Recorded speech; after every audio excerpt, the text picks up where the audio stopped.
اعوذ باللہ من الشیطان الرجیم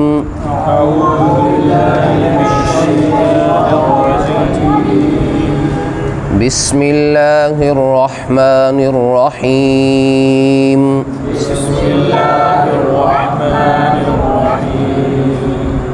تو آج کا ہمارا سبق جو ہے وہ سورہ یاسین کی آیت نمبر 62 سے شروع ہو رہا ہے۔ وَلَقَدْ اور یقیناً اضل گمراہ کیا منکم تم میں سے جبلاً کثیرا کثیر مخلوق کو یا کثیر تعداد میں لوگوں کو، اور یقیناً گمراہ کیا تم میں سے کثیر تعداد میں لوگوں کو۔ اب جبلاً کا مطلب جو ہے وہ لوگوں کو بھی ہو سکتا ہے، مخلوق کو کثیراً کثیر تعداد میں، اور یقیناً گمراہ کیا تم میں سے کثیر تعداد کو، لوگوں کی کثیر تعداد کو۔ کس نے گمراہ کیا؟ افلم تکونوا تعقلون، کیا تم عقل نہیں رکھتے تھے؟ کیا تم عقل سے کام نہیں لیتے تھے؟ کیا تمہاری عقل کام نہیں کرتی تھی؟ اب اس کے اندر جو ہے وہ اللہ رب العزت یہ فرما رہے ہیں کہ شیطان نے اس کے باوجود بھی کہ تم سے یہ کہا گیا تھا کہ تم نے شیطان کی پیروی نہیں کرنی ہے، تم سے عہد لیا تھا ہم نے کہ وہ تمہارا کھلا دشمن ہے، اس کی اطاعت نہیں کرنی ہے، اس کی باتوں کو نہیں سننا ہے، اس کی باتوں میں نہیں آنا ہے، اس کے باوجود بھی تم میں سے کثیر تعداد اس کی باتوں میں آ کے اس کے پیچھے لگ گئی، گمراہ ہو گئی، سیدھے رستے سے ہٹ گئی۔ ہاں جی، کثیر کا میننگ زیادہ، جی جی جی بالکل بالکل وہی ہے، وہی ہے۔ افلم تکونوا تعقلون، کیا تمہارے پاس عقل نہیں تھی؟ تم نے عقل سے کیوں کام نہ لیا؟ یعنی اللہ تعالیٰ یہ فرمانا چاہتے ہیں کہ اگر تو تمہارے پاس عقل نہ ہوتی تو پھر تو یہ بات سمجھ آتی ہے کہ تم شیطان کی باتوں میں آ کے اس کے فریب اور جو ہے وہ دھوکے میں آ کے تم اس کے پیچھے لگ جاتے اور لوگوں کی کثیر تعداد اس کے پیچھے لگ کے اس کی ہم نوا اور دوست بن جاتی، اس کے گروہ میں شامل ہو جاتی۔ اور جب عقل نہ ہوتی تو یہ بات سمجھ آتی ہے، لیکن جب عقل تم کو دی ہوئی ہے تم نے عقل سے کیوں کام نہیں لیا ہے؟ تم پھر بھی شیطان کے پیچھے لگ گئے اور اپنے دشمن کی باتوں میں آ گئے۔ اليوم ہذہ آیت نمبر 63، یہ جہنم التی جس کا کنتم توعدون تم سے وعدہ کیا گیا تھا، یہ ہے وہ جہنم جس کا تم سے وعدہ کیا گیا تھا۔ یعنی تمہیں یہ کہا گیا تھا کہ اگر تم راہ راست پہ نہ آئے، تم سیدھے رستے پہ نہ آئے، تم شیطان کی پیروی کرتے رہے، تم نے اللہ اور اس کے رسول کی باتوں کو نہ مانا، نافرمانی کی، توحید کا انکار کیا اور کفر و شرک کے رستے پر گامزن رہے، تو پھر تمہارا انجام بالآخر کیا ہوگا؟ جہنم۔ چونکہ تم نے ہماری بات نہیں سنی ہے، لہذا اب یہ جہنم تمہارے لیے تیار کی گئی ہے، یہ تیار ہے تمہارے لیے۔ اسلوہا، اسلو داخل ہو جاؤ، ہا اس میں، ہا اس جہنم میں داخل ہو جاؤ، الیوم آج، بما اس وجہ سے جو کنتم تم تکفرون تم کفر کرتے تھے، اس وجہ سے کہ تم کفر کرتے تھے، تم کفر و شرک کرتے تھے، اس وجہ سے آج تم جہنم میں داخل ہو جاؤ۔ الیوم آج، نختم ہم مہر لگا دیں گے، نختم ہم مہر لگا دیں گے یا ہم سی دیں گے، علی افواہہم ان کے منہوں کو، فمن کی جمع ہے افواہ، فمن کہتے ہیں منہ کو، اس کی جمع ہے افواہ، افواہ اور آگے ہم لگا ہوا ہے، علی افواہہم یعنی یہ ہم تھا، یہ افواہ کے ساتھ جڑ کے ہم، علی افواہہم آج ہم مہر لگا دیں گے ان کے منہوں پر، وتکلمنا وتکلموا اور کلام کریں گے نہ ہم سے، نہ ہم سے، ایدیہم ان کے ہاتھ۔ میں نے آپ کو اس سے پہلے بھی بتایا تھا کہ ایدی کی واحد کیا ہے؟ یدن، ایدی کی واحد کیا ہے؟ اس کی یہ جمع ہے ایدی، ایدیہم، ایدی کے آگے ہم لگا ہوا ہے، جو میں نے آپ کو بتایا ہوا ہے ان کا، ان کی، ان کے یا انہیں، یعنی اس کا ترجمہ ہوتا ہے، اور یہ لفظ بار بار استعمال ہو رہا ہے۔ ایدیہم وتکلمنا، اور ہم سے کلام کریں گے ایدیہم ان کے ہاتھ، وتشہد اور گواہی دیں گے، شہادت دیں گے، ارجلہم ارجلو پاؤں، ہم ان کے ارجلہم ان کے پاؤں گواہی دیں گے، بما اس کی جو کانو وہ تھے، یکسبون کماتے یا جو وہ کرتے رہے ہیں وہ گواہی دیں گے۔ آج ہم ان کے منہوں پر مہر لگا دیں گے یا ان کے منہوں کو سی دیں گے، اور ہم سے ان کے ہاتھ کلام کریں گے اور ان کے پاؤں گواہی دیں گے جو وہ کرتے رہے تھے۔ اس آیت میں جب کفار اور مشرکین جو تھے ان کے سامنے ان کا نامہ اعمال رکھا گیا کہ یہ دیکھو تمہارا نامہ اعمال ہے، جب کفار و مشرکین پر فرد جرم عائد کی جا رہی تھی تو انہوں نے اقبال جرم سے انکار کر دیا، یعنی انہوں نے جرم کو ماننے سے انکار کر دیا۔ آگے سے مجرموں نے کہا کہ یہ تو ہم نے تو کیا ہی نہیں ہے۔ تو پھر اللہ تعالیٰ کہیں گے اپنی زبان کو ذرا بند کرو، ذرا اپنا منہ بند کرو، آج تم نہیں بولو گے، یہ تمہارے اعضاء بول کے گواہی دیں گے کہ تم نے کیا کرتے رہے ہو۔ اب اگر اللہ تعالیٰ اتنی بات پہ بھی ان کو سزا دے دیتا تو کافی تھا، کیونکہ وہ بات برحق تھی اور سچ تھی، لیکن بات کو صحیح طور پر ثابت کرنے کے لیے تاکہ کسی کا کوئی شک و شبہ باقی نہ رہے کہ صحیح فیصلہ ہوا ہے یا نہیں ہوا، کسی کے ذہن میں کوئی جو ہے وہ شک بھی نہ رہے، عدل کے سارے تقاضے پورے کیے، عدل کے سارے تقاضے پورے کیے، کیونکہ عدل کا یہ تقاضا ہے کہ جو بھی فیصلہ کیا جائے گواہوں کی گواہیاں بھی سامنے ہوں اور دیگر دلائل کو بھی سامنے رکھ کے ان کے بارے میں فیصلہ کیا جائے، اور جب اس طرح فیصلہ کیا جاتا ہے تو پھر اس پہ انکار نہیں ہوتا ہے، کیونکہ لازمی بات یہ ہے کہ جب بھی کوئی فیصلہ سنایا جاتا ہے جس کے خلاف فیصلہ آتا ہے وہ فوری کہتا ہے نہیں میں اس کی صحت کا انکار کرتا ہوں، میں نہیں مانتا، یہ سب جھوٹ ہے، یہ سارے دستاویزات جو پیش کی جا رہی ہیں، ڈاکومنٹس جو پیش کیے جا رہے ہیں، یہ سارے جھوٹ ہیں، یہ جو اس کے علاوہ یہ جو گواہ پیش کیے جا رہے ہیں یہ بھی جھوٹ بول رہے ہیں، ایسا کچھ بھی نہیں کیا ہے۔ تو اللہ تعالیٰ کے سامنے جب اس طرح کی بات ہوگی تو اللہ تعالیٰ عدل کے تقاضوں کو پورا کرتے ہوئے ان کے سامنے کہیں گے کہ اب اپنا منہ بند کرو، آج تمہارے ہاتھ اور تمہارے پاؤں گواہی دیں گے۔ اس آیت کے اندر صرف ہاتھ اور پاؤں کا تذکرہ ہے۔ سورہ النور کی آیت نمبر 24 میں اسی کی جو ہے وہ مزید وضاحت ہے، یوم تشہد علیہم السنتہم وایدیہم وارجلہم بما کانوا یعملون، کہ آج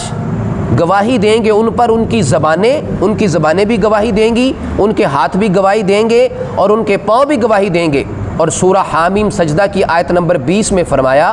حتی اذا ما جاؤہا شاہد علیہم سمعہم، گواہی دیں گے ان کے کان، وابصارہم اور ان کی آنکھیں، وجلودہم اور ان کی جلدیں بھی، بما کانوا یعملون جو وہ کرتے رہے ہیں۔ اب ان دونوں آیات کی روشنی میں ہم یہ اچھی طرح سمجھ سکتے ہیں کہ نہ صرف ہمارے ہاتھ اور پاؤں گواہی دیں گے، ہمارے کان بھی گواہی دیں گے، ہماری آنکھیں بھی گواہی دیں گی، ہماری زبان بھی گواہی دے گی، اور ہماری جلدیں بھی، ہماری باڈی بھی گواہی دے گی۔ ہم نے تو پیچھے پڑھا ہے کہ اللہ تعالیٰ ان کے منہوں کو بند کر دے گا، یہ ہم نے پڑھا ہے نا، الیوم نختم علی افواہہم، کہ اللہ تعالیٰ ان کے منہوں کو بند کر دے گا۔ تو پھر یہ جو آیت کے اندر سورہ نور کی آیت نمبر 24 میں یہ جو تذکرہ ہے تشہد علیہم السنتہم، کہ ان کی زبانیں بھی گواہی دیں گی، تو جب منہوں کو سی دیا جائے گا تو پھر زبانوں کی گواہی کا کیا تک بنتا ہے، اس کی سمجھ نہیں آتی ہے۔ اس کا مطلب یہ ہے کہ اس وقت جب زبانیں گواہی دیں گی اس وقت اختیار کلام سلب کر لیا جائے گا، یعنی اب دیکھیں نا، اب تو ہمارے پاس اختیار ہے نا، ہم اپنی زبان سے جو کچھ مرضی بول لیں، یہ ہمارے پاس کلام کرنے کا اختیار ہے۔ اب قیامت والا دن اللہ تعالیٰ اختیار کلام سلب کر لے گا، زبان سے اس نے گالی گلوچ کی ہوگی، غیبت کی ہوگی، چغلی کی ہوگی، جھوٹ بولا ہوگا، بہتان ترازی کی ہوگی، جو کچھ اس زبان کے ساتھ فتنہ بردازی کی گئی ہوگی وہ ساری کی ساری بول کے بتا دے گی، اس وقت یہ اس کے اختیار میں نہیں ہوگا۔ جب اس کے اعضاء ہی بول کے بتا دیں گے تو پھر اس کے پیچھے کیا رہ گیا ہے، اب کوئی شک و شبہ نہیں رہا، اب وہ اعتراف کرنا پڑے گا اسے کہ یہ میں نے کام کیے ہیں۔ اب جب وہ اعتراف کر لیں گے وَلَوْ نَشَاءُ لَطَمَسْنَا عَلَىٰ أَعْيُنِهِمْ اور لو اگر نشاء ہم چاہیں لطمسنا علی اعینہم، لطمسنا ہم مٹا دیں، علی اعینہم ان کی آنکھوں کو، عین ان کی جمع ہے اعین، ہم ان کی آنکھوں کو مٹا دیں، اور اگر ہم چاہیں تو ان کی آنکھوں کو مٹا دیں، فاستبقوا الصراط تو وہ رستے کی طرف بڑھیں، فأنا یبصرون تو انہیں کچھ بھی دکھائی نہ دے، انہیں کچھ بھی جو ہے وہ سجائی نہ دے۔ یعنی پچھلی آیات میں اللہ تعالیٰ نے قیامت کا نقشہ کھینچا ہے، اس کے بعد فرمایا